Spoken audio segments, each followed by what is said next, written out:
bienvenidos a Reflexiones en 5 minutos. Me voy a dar 5 minutos para hacer una reflexión sobre un tema, en este caso sobre empleo. Voy a dejar un par de datos antes de continuar. Más del 90% de los contratos que se firman actualmente son contratos temporales. Más del 60% de la gente que está trabajando desearía trabajar en otro trabajo, seguramente desearía trabajar más horas. Hay mucha gente trabajando por muy poquitas horas a la semana o trabajando por días sueltos. Ganan 200, 300 euros. O sea, esto está muy generalizado.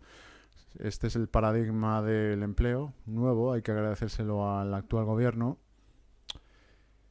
Otro dato más, antes de continuar, tener en cuenta que cuando entró el actual gobierno se trabajaban más horas, por allá por 2011 más o menos, se trabajaban más horas de las que se trabajan actualmente. Tener en cuenta además que por aquel entonces había casi 5 millones y medio de desempleados, no llegaban, 5.400.000 por ahí debía de andar. Hoy en día tenemos aproximadamente 3.700.000, más o menos, ha salido la EPA, por ahí andaba. ¿Cómo se consigue esto? Pues digamos que haciendo una especie de estadística creativa. O sea, hay muchas trampas en la EPA y muchas trampas en las estadísticas de empleo. Todo un poco con el fin de crear un ambiente de optimismo y de sensación generalizada de que estamos saliendo de la crisis y de que sobre todo por el empleo está yendo a mejor. Mi primera reflexión, me gustaría hacer dos reflexiones, una sobre todo para la gente joven y una reflexión pensando en la gente que está parada y la gente que está trabajando muy poquitas horas a la semana, al mes. Hay mucha gente que conserva su empleo, que todavía conserva su empleo. Eso es verdad, o sea, la mayoría de la gente pues viene trabajando ininterrumpidamente desde hace bastantes años, no le ha afectado la crisis, no tenía relación a lo mejor con trabajos con sector de la construcción o lo que fuera, o hay gente incluso que ha conseguido trabajo estos últimos meses o años. Eh, para esa gente o para otra gente, por desgracia en España es un país de gente muy inculta desde el punto de vista económico y desde generalmente desde el punto de vista económico, técnico, político.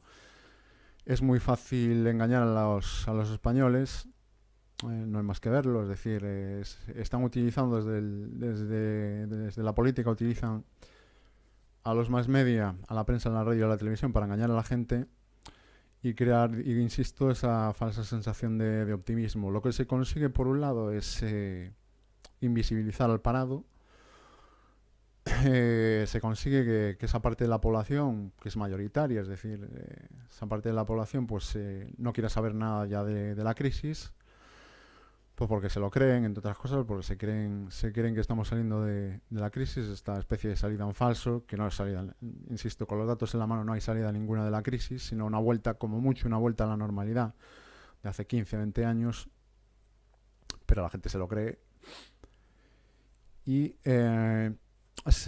digamos, a toda esa gente que trabaja muy poquitas horas o está desempleada, pues se la margina, ¿no? No solo eso, sino que además yo lo he visto en Facebook, en Twitter, en muchas redes sociales, pues incluso se culpabiliza. O sea, que ya hay que ser hijo de puta para culpabilizar al parado. Pues si la gente está consiguiendo empleo, pues ¿cómo es posible que tú no lo consigas?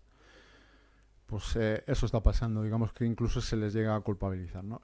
La gente joven, a mí me gustaría que a la gente joven, que no fueran profesores universitarios porque les van a vender la moto, gente relacionada con la universidad, no me refiero solo a universitarios, sino a gente que ha salido también de FPs, que alguien les contara qué es lo que se va a hacer con ellos, porque hay muchísima gente, hay millones que llevan en paro 4, 5, 6, 7 años desde que han terminado su formación y nadie les dice qué va a pasar con ellos. Esta gente pues evidentemente se convierte en empleable al pasar tantos años desempleada, a no engancharse a su sector profesional.